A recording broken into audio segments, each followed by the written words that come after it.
Si tu pensais acheter ce MacBook pas cher en 2025, je vais te montrer que c'est pas forcément une bonne idée. Et surtout, pourquoi tu risques de perdre de l'argent en l'achetant aujourd'hui.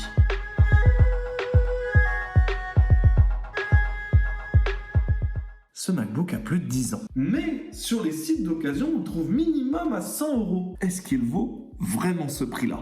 Je vais t'expliquer pourquoi ce n'est pas une bonne affaire et quelles sont les alternatives à ce prix-là. Ok, d'abord, parlons du MacBook Pro 2012. Ce modèle a été un excellent laptop à l'époque. Mais en 2025, c'est plus du tout la même chose. Il a un design robuste et une bonne autonomie.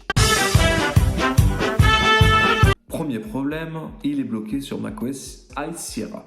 Il peut être augmenté avec la mise à jour Catalina. Moi, je vous le déconseille, car avec ses 8 Go en DDR3, son Intel Core i5 vieillissant, vous risquez un peu de ramer.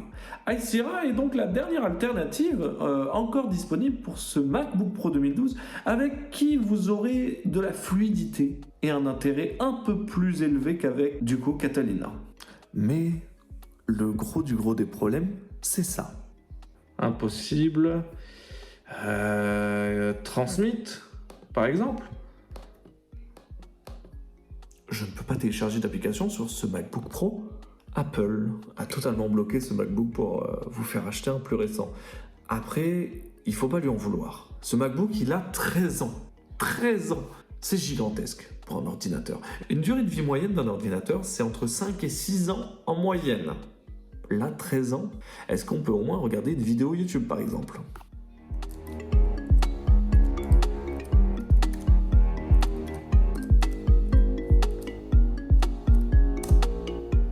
Va-t-il réussir à afficher une vidéo en plus de 480 pixels?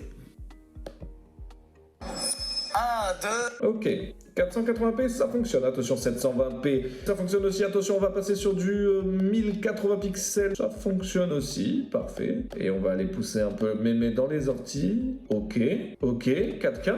Ok, je suis étonné.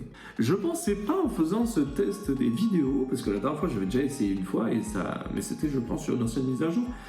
Ça ne voulait pas aller au-dessus de 480 pixels. Et là, nous allons jusqu'en 4K. Est-ce que c'est moi qui me trompe? Peut-être. Bon, par contre, vous vous doutez, il n'y a plus du tout de mise à jour Apple. Ça, malheureusement, pour un MacBook de cette année-là, on ne peut pas faire autrement. On va quand même faire un petit test de démarrage, voir au cas où.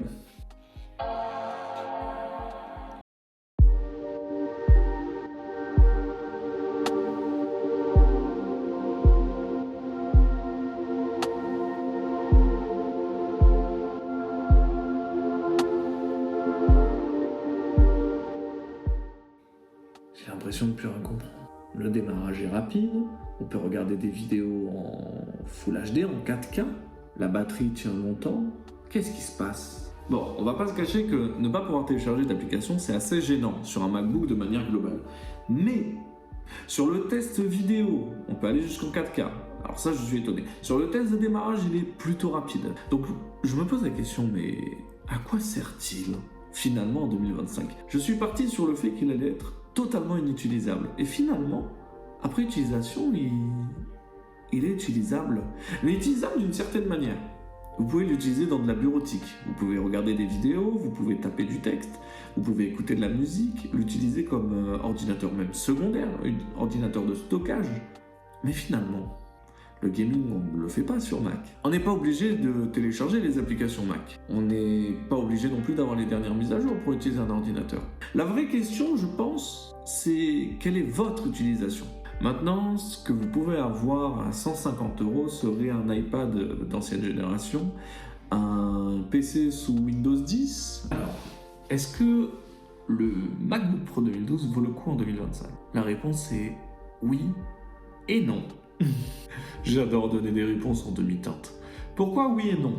Car tout simplement, à 150 €, si vous mettez un peu plus, vous pouvez avoir le MacBook Air ou le MacBook Pro 2015, qui peut être beaucoup plus intéressant. Ou, peut-être même mieux, à 300 €, vous pouvez avoir le Mac Mini 2018, comme sur ma vidéo, qui est juste là. Alors attendez, juste là. Vous pouvez aller la voir d'ailleurs, ça me ferait plaisir. Donc, dis-moi en commentaire si tu achètes ce MacBook Pro 2012 ou si tu le laisses un peu passer autre part, on va prendre autre chose. N'oublie pas de t'abonner, de lâcher un j'aime parce que c'est vrai que ça fait plaisir pour nous les petits créateurs. Et voilà, on se retrouve pour de prochaines vidéos. Très prochainement, on va pouvoir le comparer avec un autre ordinateur. Je ne te dirai pas lequel, tu verras bientôt. Ciao!